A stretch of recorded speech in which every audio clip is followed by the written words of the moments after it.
여러분들 안녕하세요. 우리 지금부터는 우리 기후에 대해서 한번 살펴보도록 하겠습니다. 이제 또다시 새 단원인데요. 이 단원은 세계의 자연 환경과 인간 생활이라는 단원입니다.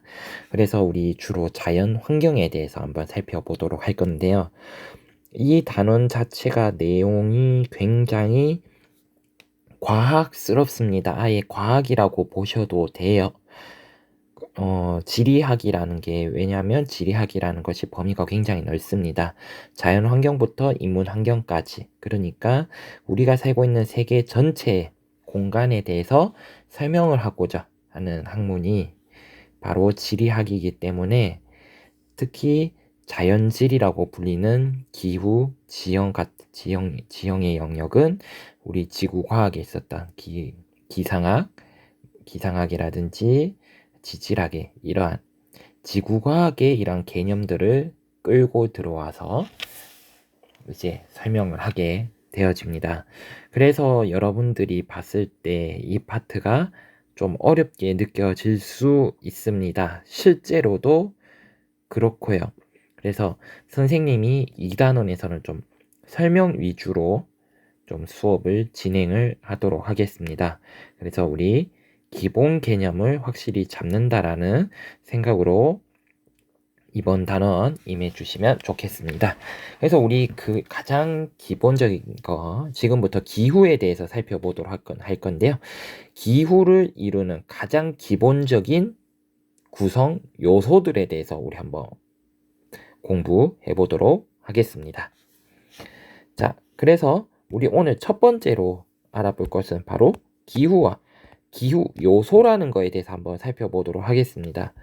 우리가 이제부터 기후라는 거에 대해서 배울 거잖아요. 그러면 우리가 배울 기후라는 곳은 도대체 어떤 녀석이냐 좀 의미를 알아둬야 될 것 같아요. 그래서 기후라는 것은 특정한 지역에서 오랜 기간이 걸쳐 나타나는 대기의 평균적 상태를 의미합니다. 그러니까 이거를 기상이라는 말과 우리가 좀 구분을 하셔야 됩니다. 우리 기상이란 말 많이 쓰잖아요. 참고적으로 알아두면 기상이라고 한다면 하루의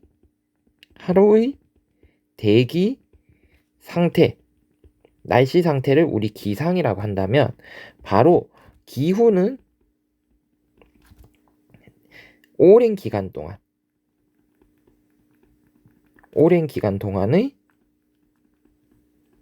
대기의 평균 상태다. 보통은 이 오랜 기간을 몇 년을 잡냐면요. 보통은 통계적으로 봤을 때 이 오랜 기간은 30년을 잡습니다. 그러니까 30년이라는 오랜 기간 동안 일정하게나 평균적으로 나타나는 날씨의 상태가 있을 거 아니에요. 우리 이것을 뭐라고 부르냐면 기후라고 부릅니다. 그래서 기후라는 것은 이 지역에서 평균적으로 나타나는 대기의 상태, 날씨의 상태를 우리 기후라고 부른다라는 거 알아두셨으면 좋겠습니다. 그렇다면 이러한 기후를 만들어내는 이러한 평균적인 대기의 상태를 만들어내는 구성 요소가 있는데요. 우리 이것을 기후 요소라고 부릅니다.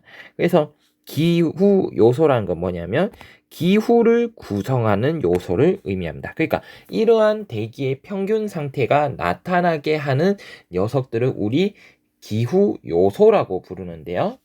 어떤 것들이 있냐면 기온, 강수, 바람, 습도, 일사량 이런 것들이 있습니다. 그 중에서 뭐 대표적으로 기후 요소라고 불리는 것을 만약에 적으세요. 뭐 이렇게 나왔다 문제 나오냐면 기온, 강수, 바람 요런 녀석들이 이러한 지역에 이러한 기후가 나타나도록 만들어낸 녀석들이구나 라는 거 기후 요소라고 불리구나 라는 거 알아두셨으면 좋겠습니다. 그래서 우리 기후와 기후 요소에 대해서 살펴봤고요. 이제 중요한 것. 이러한 기후 요소가 지역마다 다르게 나타납니다. 기후 요소가 만약에 지역마다 모두 똑같다면 우리는 세계 기후는 어디든지 똑같게 나타날 거고 우리는 기후를 배울 필요가 없을 거예요. 왜? 전 세계 기후가 똑같이 나타나니까 우리가 이걸 배울 필요가 어디에서 어디는 어떻게 나타난다 일반적인 특징만 배우면 전 세계 다 두드려 넣을 수 있잖아요. 그런데 이 기후라는 녀석은 기후 요소라는 녀석은 지역마다 다르게 나타나는 거예요. 그래서 우리가 이 지역마다 어떻게 다르게 나타나는지 여기에 대해서 우리가 지금부터 공부를 한번 해볼 건데요. 이렇게 지역마다 기후 요소가 다르게 나타나게 하는 원인들이 있습니다. 우리 그것을 무엇이라고 부르냐면 바로 기후 요인이라고 부릅니다. 엄청나게 중요합니다. 지금부터 하는데 엄청나게 중요합니다. 그래서 이러한 기후 요소를 지역마다 다르게 나타나게 하는 요인, 우리 그것을 무엇이라고 부른다? 바로 기후 요인이라고 부릅니다. 그래서 기후 요소의 지역적 차이를 만들어내는 녀석이 있습니다.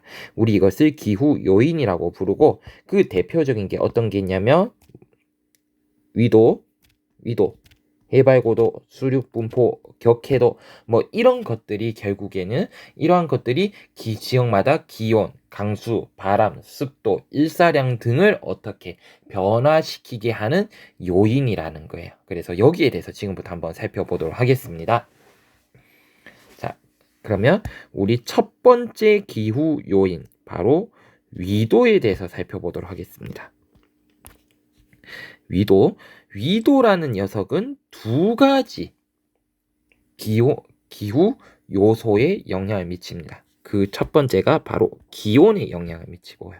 두 번째가 강수에 영향을 미칩니다. 그래서 위도라는 기후 요인은 기온이라는 기후 요소와 강수라고 불리는 기후 요소에 영향을 미친다라는 거 알아두시고요. 그러면 얘들이 도대체 어떻게 영향을 미치는지 우리 지금부터 살펴보도록 하겠습니다.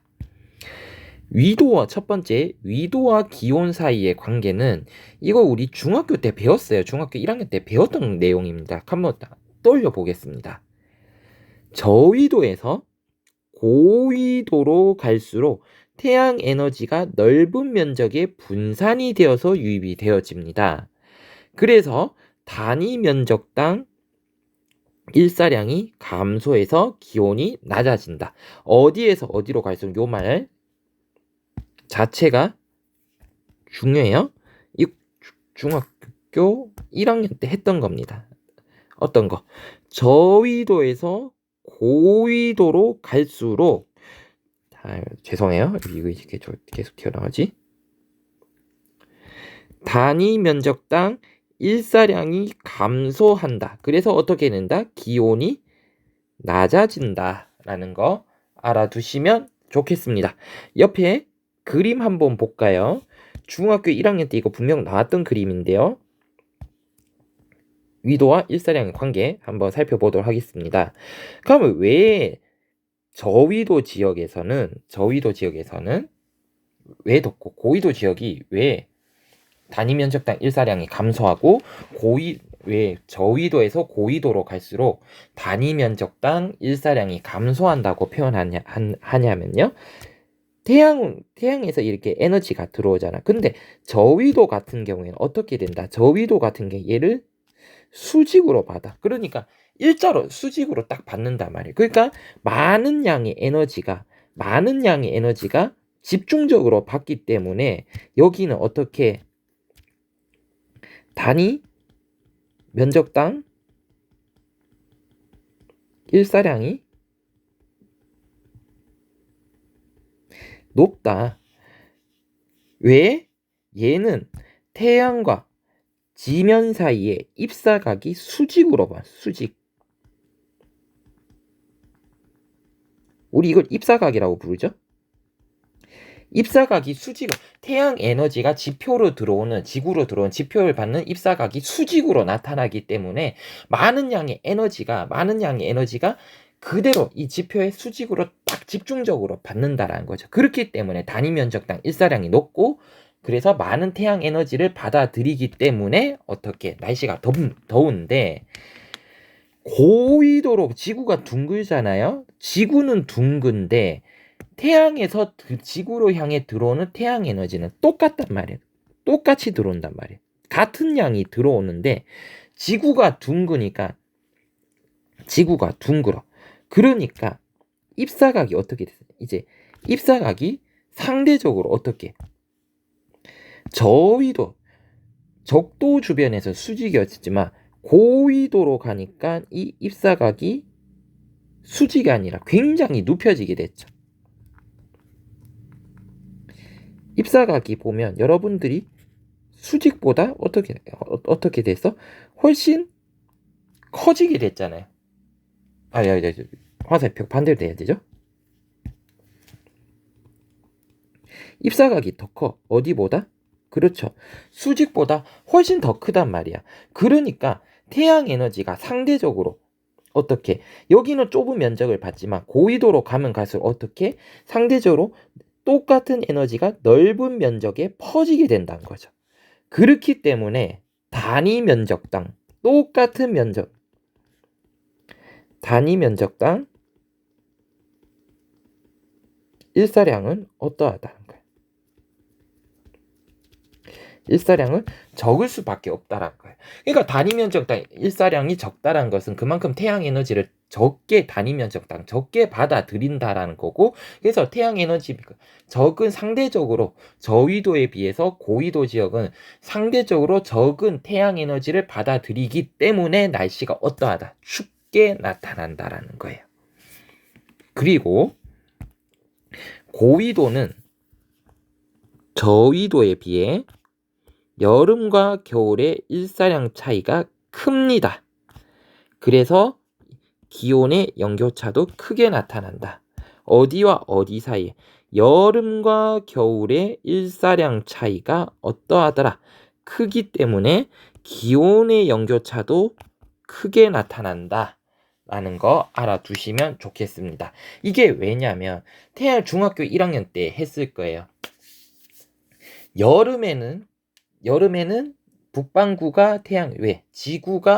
지구의 자전축이 23.5도 기울어져 있기 때문에 여름에는 북반구가 많은 태양 에너지를 받고 겨울에는 남반구가 태양 에너지를 많이 받아요. 이거 중학교 1학년 때 했죠? 근데 적도는 이 중간이니까 이게 태양이 왔다 갔다 거려도 적도는 항상 태양 에너지를 많이 받아요. 근데 고위도 극지방을 가면 북극 같은 경우엔 여름에는 태양 에너지를 엄청나게 많이 받지만 겨울에는 상대적으로 적게 받겠죠. 그러니까 저위도 지역은 태양 에너지를 항상 많이 받기 때문에 항상 뜨거워. 하지만 고위도 지방 같은 경우에는 북극 같은 경우에는 북극을 예로 들자면 북극은 여름에는 태양 에너지를 많이 받지만 겨울에는 어떻게 지구가 23.5도 기울어져 가지고 태양 주위를 공전하잖아요. 그 과정에서 어떻게 해?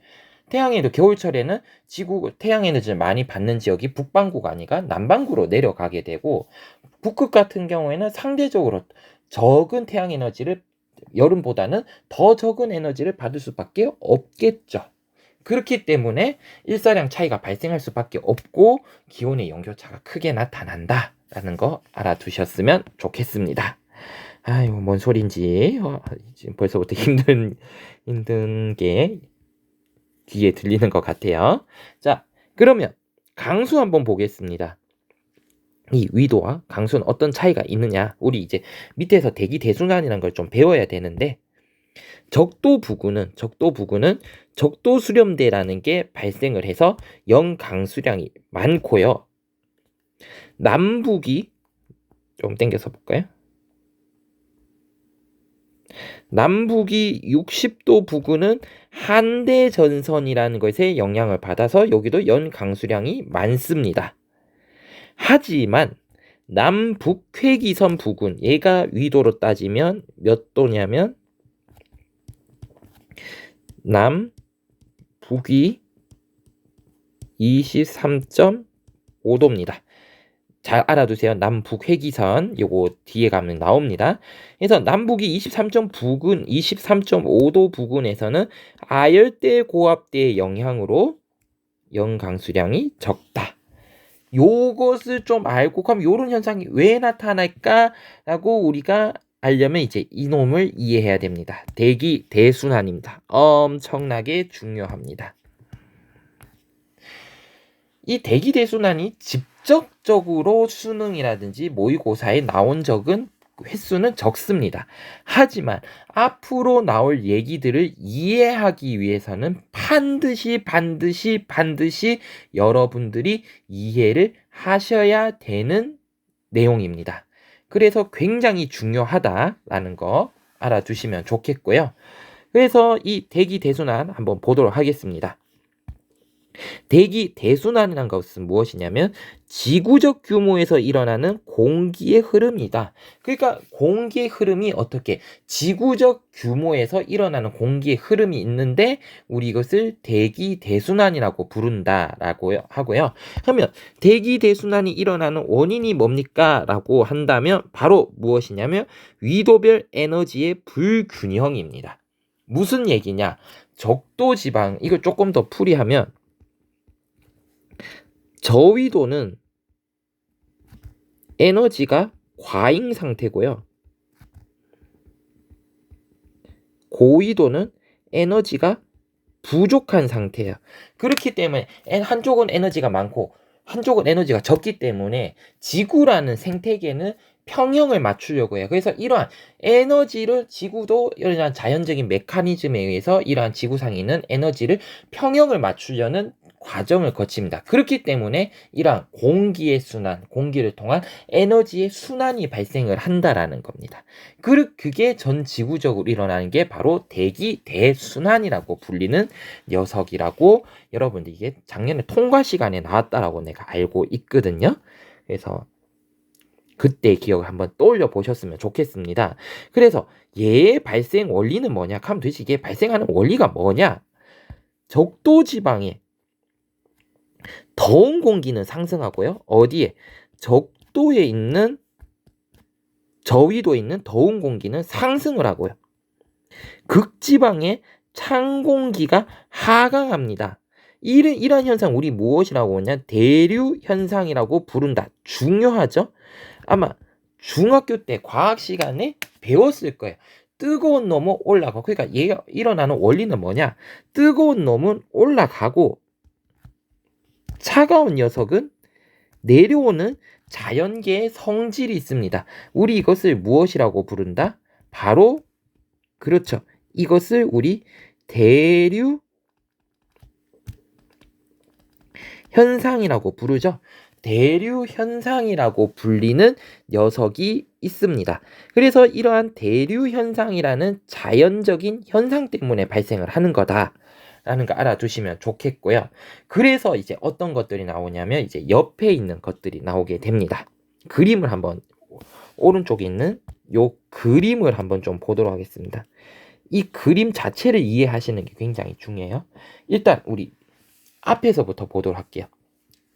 어디서 배웠냐면 이 위에서 위도와 기온에서 여기서 배웠던 것들, 위도와 기온에서 배웠던 것도 우리 잘 한번 생각을 해봅시다. 자, 스님 얘기했어요.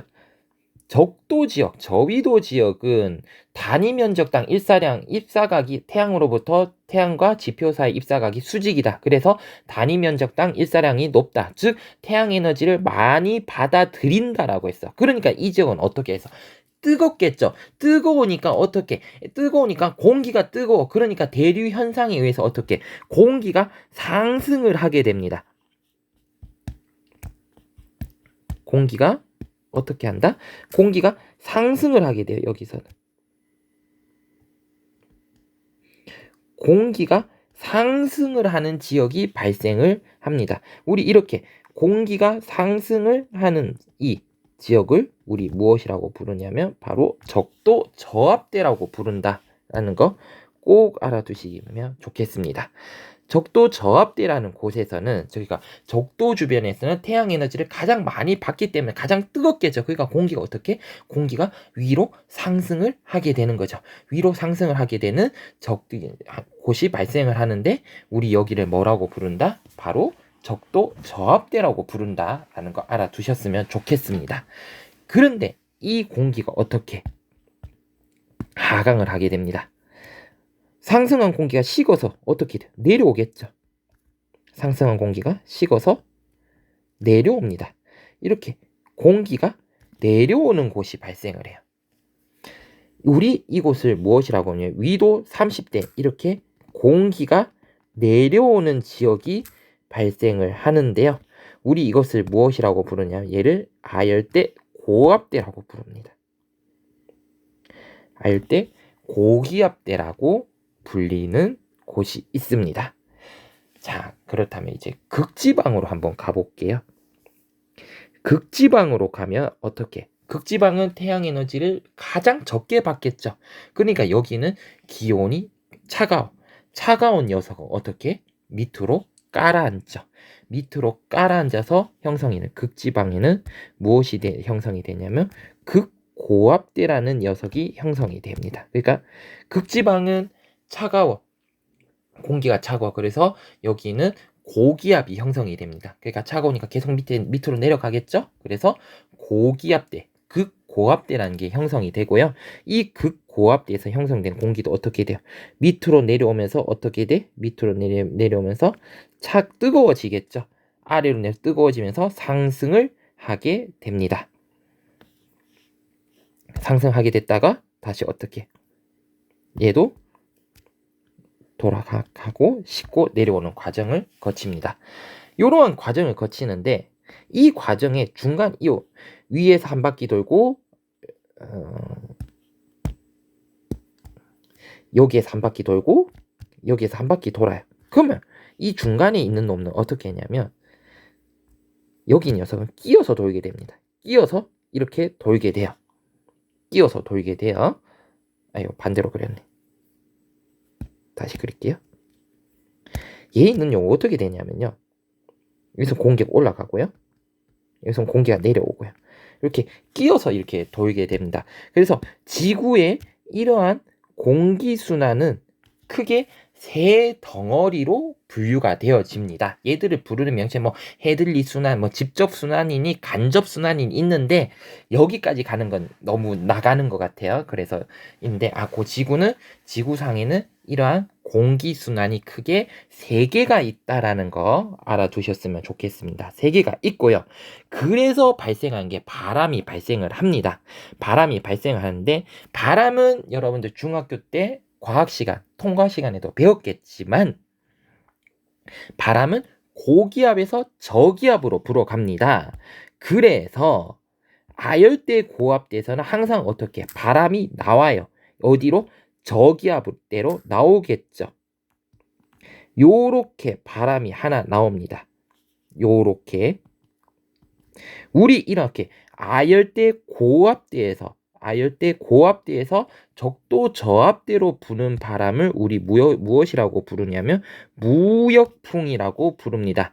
과거 대항해 시대 때 무역을 위해서 유럽 사람들이 이 바람을 이용했다 해가지고 무역풍이라고 부르거든요. 그래서 이 무역풍은 무엇이냐? 정리해 놓으면 좋겠죠? 이 무역풍은 어디? 아열대 고압대에서 적도 저압대로 부는 바람을 우리 무역풍이라고 부르고요.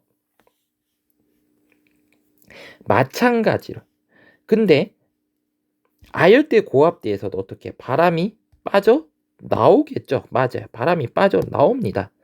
바람이 빠져나오고 극고압대에서도 어떻게 바람이 빠져나와요. 그렇다면 여기에 공기가 어떻게 60도 부근에서는 공기가 상승하는 지역이 발생을 합니다. 공기가 상승하는 지역을 발생을 하는데요. 우리 이 60도 주변에서 이렇게 아열대 고압대에서 빠져나온 공기와 극고압대에서 빠져나온 공기가 만나서 상승하는 지역을 우리 뭐라고 부르냐면 얘를 한대 전선대라고 부릅니다. 이 지역을 알아두시면 좋아요.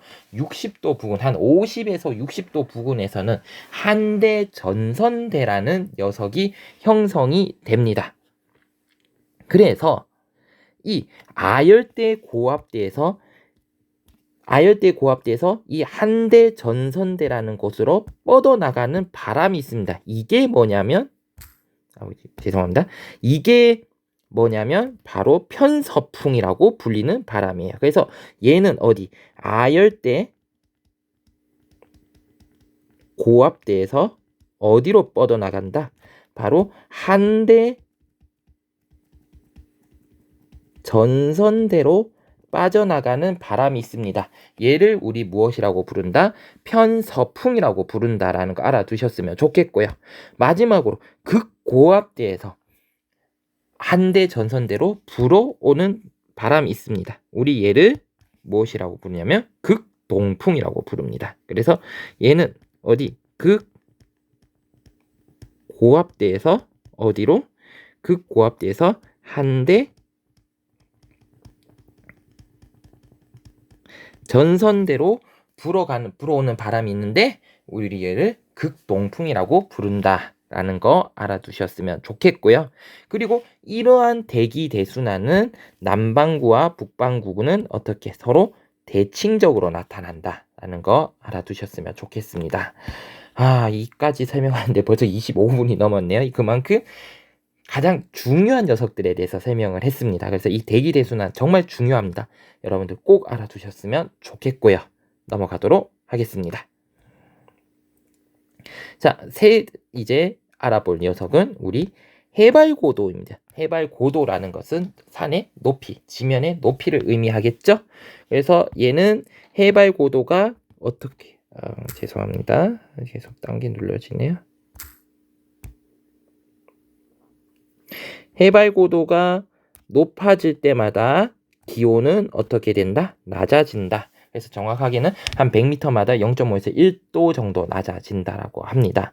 그래서 이 결과 우리 알아두셔야 될 건 얘를 알아두셔야 돼요. 얘가 해발고도와 관련해서는 적도 부근의 고지대에서는 연중 봄과 같은 날씨가 나타난다. 우리 이것을 뭐라 부르냐? 상춘기후라고 부르기도 하고요. 이거는 별명이고요. 내가 이걸 적어놓으면 안 되는데 이걸 적어놨네요. 열대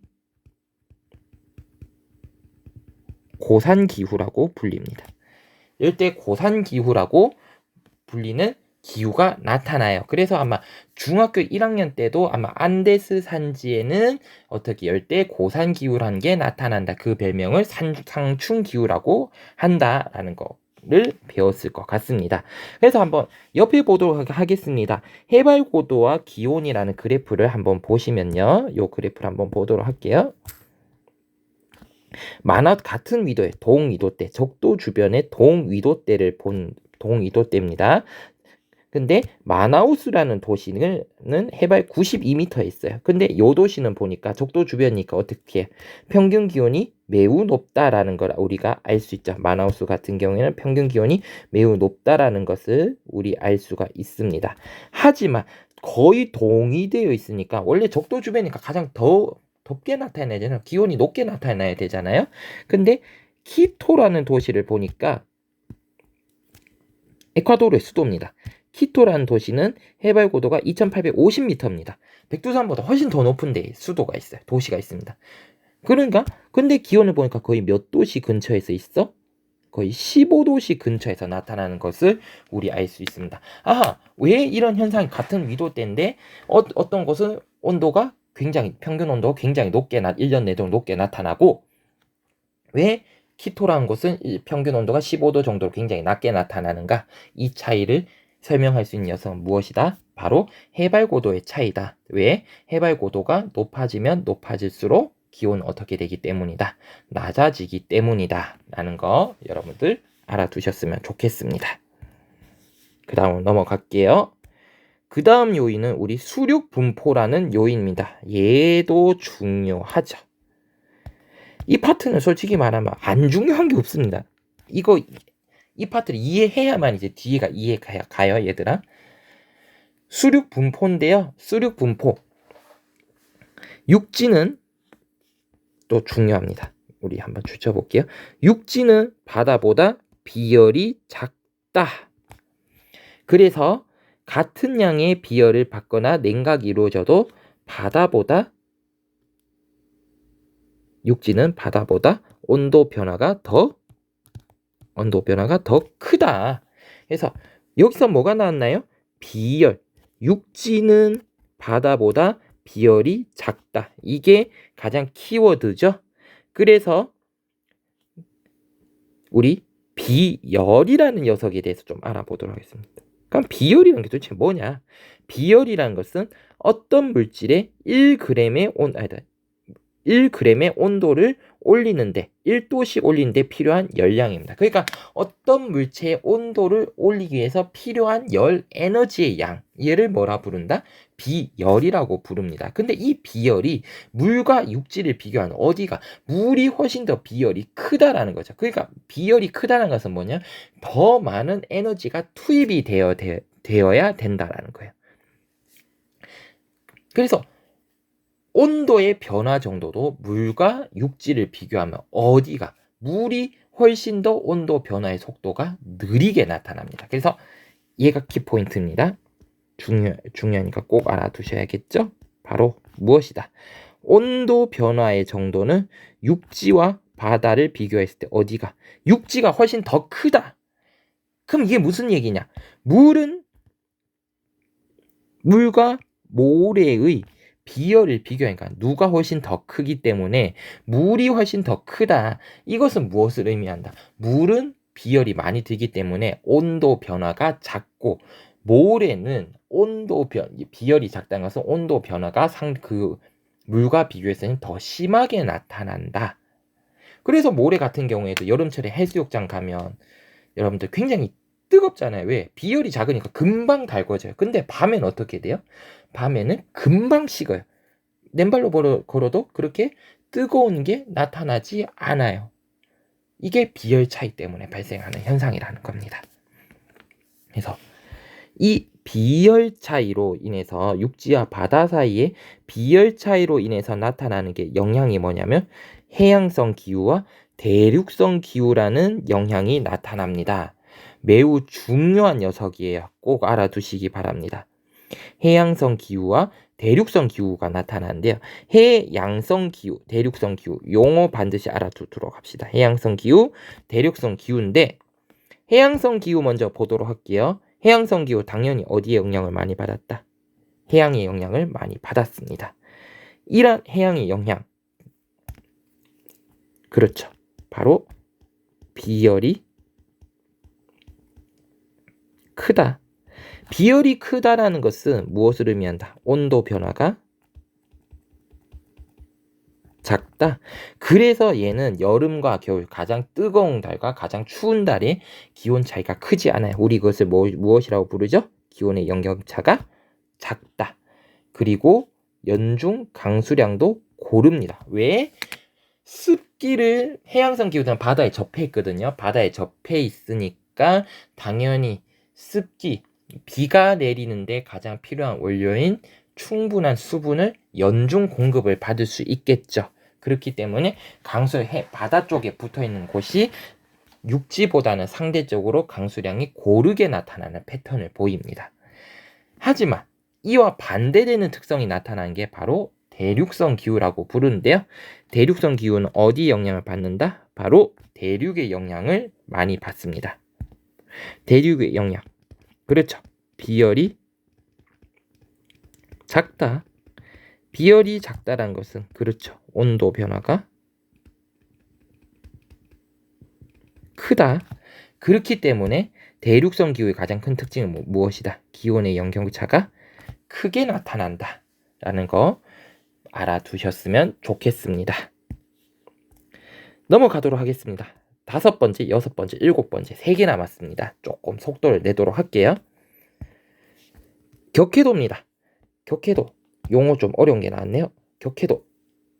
떨어질 격, 바다, 해입니다. 그래서 이 격해도라는 것은 무엇이냐면 바로 어디에 떨어진 정도냐면 바다와 떨어진 정도를 우리 격해도라고 부릅니다. 그래서 만약에 격해도가 크다라는 것은 그렇죠. 바다와 거리가 멀다란 뜻이고 격해도가 작다라는 것은 그렇죠. 바다와 거리가 가깝다라고 여러분들 이해하셔야 됩니다. 하셔야 돼요. 자, 그래서 격해도에 따라서는 도대체 어떻게 나타나냐면요. 바다에서 멀어질수록 격해도가 클수록 기온의 연교차는 대체로 커지더라. 그럼 무슨 얘기냐? 격해도가 크면 클수록 누구의 영향력이 더 커진다는 거야. 대륙의 영향이 커진다. 그래서 격해도가 커지면 커질수록 무슨 기후로 나가고 대륙성 기후로 가게 되는 거고, 격해도가 작으면 작을수록 무슨 기후로 간다? 바로 해양성 기후로 간다라는 거 알아두시면 좋겠습니다. 그리고 해안 지역은 격해도 클수록 작은 해안 지역은 격해도가 큰 그렇죠. 내륙 지역에 비해서 강수량이 많고 고른 편이다. 알아두셨으면 좋겠고요. 그 다음에 지형의 기복이 많은 대륙이 그러니까 높낮이에요. 대륙이 해양보다는 풍속이 약하다. 그러니까 대륙 안으로 가면 갈수록 이러한 지형적인 영향 때문에 해양보다는 바람이 더 약하게, 풍속이 더 약하게 나타나는 특징이 보입니다. 그러니까 바다와 육지와 비교했을 때는 풍속을 비교하면 육지와 육지라는 표현보다는 여기 낫겠죠? 대륙과 해양 중에서 풍속은 어디가 더 강하게 나타난다? 해양이 훨씬 더 강하게 나타난다. 왜? 해양은 장애물이 없고 대륙에는 장애물이 많기 때문이다. 라는 거 알아두셨으면 좋겠습니다. 자, 격해도 알아봤고요. 이제 지형 알아보겠습니다. 얘도 또 중요해요. 지형과 관련해 가지고 우리 알아둬야 될 용어가 두 가지가 있습니다.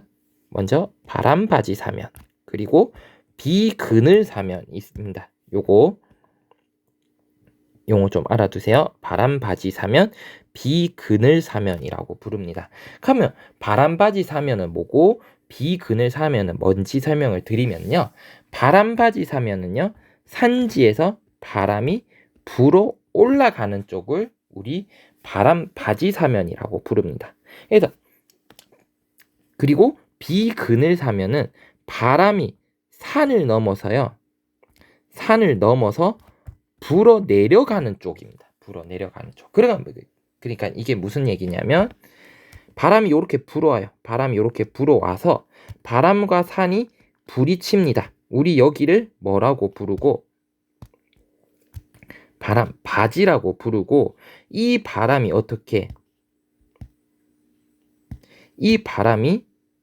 산을 넘어가겠죠. 산을 넘어가는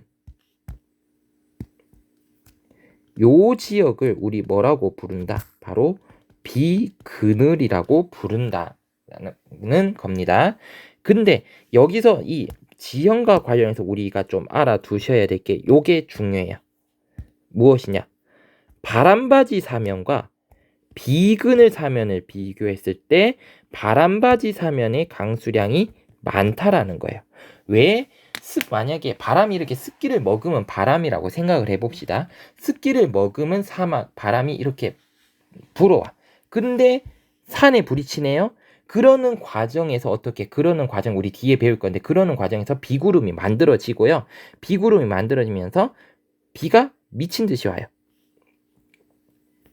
근데 얘가 산을 넘어가면 앞에는 비를 많이 뿌리지만 이제 뒤쪽으로 넘어가면 앞에 비를 많이 뿌렸기 때문에 이제 습기가 없는 상태로 넘어가게 되거든요. 그렇기 때문에 비그늘 사면에서는 습기가 매우 적은 건조한 상태로 공기가 바뀌게 됩니다. 그러니까 바람바지 사면에서는 얘에서는 공기가 습윤한 상태지만 비그늘 사면에서는 어떻게 공기가 건조한 상태로 바뀌어 있다는 거죠. 건조한 상태로 바뀌어 있기 때문에 어떻게 된다? 건조한 상태로 바뀌게 되었다. 그래서 강수량을 비교를 해보면 파란바지 사면과 비그늘 사면을 비교해보면 파란바지 사면이 강수량이 훨씬 더 많다라는 거 알아두셨으면 좋겠습니다. 그래서 이러한 결과 비그늘 지역에서는 사막이 형성이 되기도 합니다. 우리 요거 남아메리카의 파타고니아 사막인데요. 요거에 대해서는 좀 자세하게 요런 형성 원리 그림이 있습니다. 요거에 대해서는 수업 시간에 조금 더 선생님이 설명을 드리도록 할게요. 마지막 이제 해류입니다. 바닷물의 흐름이에요. 해류도 마찬가지입니다. 따뜻한 물과 차가운 물이 있죠. 난류와 한류인데 난류가 흐르는 해안은 한류가 흐르는 해안에 비해서 기온이 높고 강수량이 많더라라는 거죠. 뭐 당연하겠죠? 우리 앞에서 생각했던 원리를 생각해 보시면 따뜻한 물은 어떻게 돼요? 따뜻한 물은 위로 상승하고 따뜻한 애는 위로 상승하고 차가운 애는 아래로 하강을 하게 되죠. 이런 따뜻한 물이 위로 상승하는 과정에서 비구름이 생기게 되고 그래서 많은 비도 내리게 됩니다. 하지만 한류가 흐르는 지역은 어떻게? 공기가 차갑잖아요. 계속 내려오게 되죠. 얘가 중요합니다. 남북회기선 부근에서는 한류가 흘러요. 그래서 특히 대륙 서쪽에서는 한류가 흐릅니다. 이 해양의 전체 순환에 의해 가지고 대륙 서안에서는 이게 한류가 나타난 특징을 보이거든요. 그래서 여기서는 대기가 안정이 되어서 사막이 형성이 됩니다. 요거 꼭 알아두시면 좋겠고, 나미부 사막, 남아메리카의 아타카마 사막이 가장 대표적인데 얘들은 뒤쪽에 가면 우리 사막 할 때 조금 더 자세하게 배우겠습니다. 그래서 보시면 지도를 한번 보겠습니다. 해류와 기온 사이의 관계 밑에 보시면 아프리카 대륙의 서쪽과 동쪽을 한번 보면 서쪽은 모잠비크라고 해류라고 불리는 얘가 난류예요. 그래서 이남바느라는 도시는 보니까 남반구죠? 그러니까 기온이 훨씬 난류가 흐르기 때문에 기온이 훨씬 높다라는 것을 알 수가 있어요. 왜? 얘는 난류가 흐르는 지역입니다. 하지만 대륙 서쪽 아프리카 대륙의 서쪽을 보니까 벵겔라 해류라는 한류가 흘러요. 얘는 한류입니다. 차가운 바닷물이에요. 그러니까 차가운 바닷물이기 때문에 어떻게? 윌비스베이라는 대륙 서쪽 나미비아에 있는 도시인데 윌비스베이라는 도시를 보니까 기온이 같은 위도지만 훨씬 낮게 나타난다는 걸 우리 관찰할 수 있어요. 왜? 이 지역은 한류가 흐른다. 한류가 흐르는 지역이기 때문에 기온이 훨씬 낮게 나타나고 이남바느 같은 경우에는 난류가 흐르기 때문에 대기가 불안정해요. 그래서 강수량이 많게 나타납니다. 하지만 윌비스베이 같은 경우는 한류가 흐르기 때문에 대기 자체가 차갑다. 그래서 요거를 우리 대기가 안정되었다라고 표현을 하거든요. 대기 안정 상태이기 때문에 강수량이 적게 나타나고 그리고 이 지역에서는 무엇이 나타난다? 바로 사막이 발생을 한다라는 거 알아두셨으면 좋겠습니다. 그래서 이러한 것들 한류가 흐르는 지역은 주로 대륙의 서쪽은 주로 한류가 많이 흐르고요. 대륙의 동쪽 부분은 주로 난류가 많이 흐르는 특징을 보입니다. 그래서 이러한 특징이 나올 수 있겠죠, 충분히. 그래서 이런 것들 한번 알아두셨으면 좋겠습니다. 그래서 정말 길었습니다. 거의 1시간 풀로 다 채운 것 같습니다. 그래서 우리 지금까지 기후에 대해서 살펴보고 특히 기후 요소, 지역마다 다르게 나타나는 기후 요소에 대해서 살펴보았습니다. 그래서 남은 시간 여러분들 받았던 학습지 OX 문제 정도만 좀 풀어주시면 좋겠습니다. OX 정도만 풀어주시고 다음 시간 전까지 숙제가 있는데요. 다음 시간 전까지 여러분들 학습지에 보면 대표 예제가 있습니다. 대표 예제 문제를 꼭 풀어서 와주시기 바랍니다.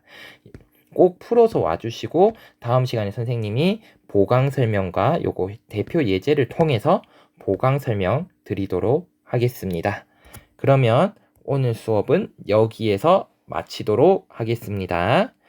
모두들 수고하셨습니다. 다음 시간에 뵙겠습니다.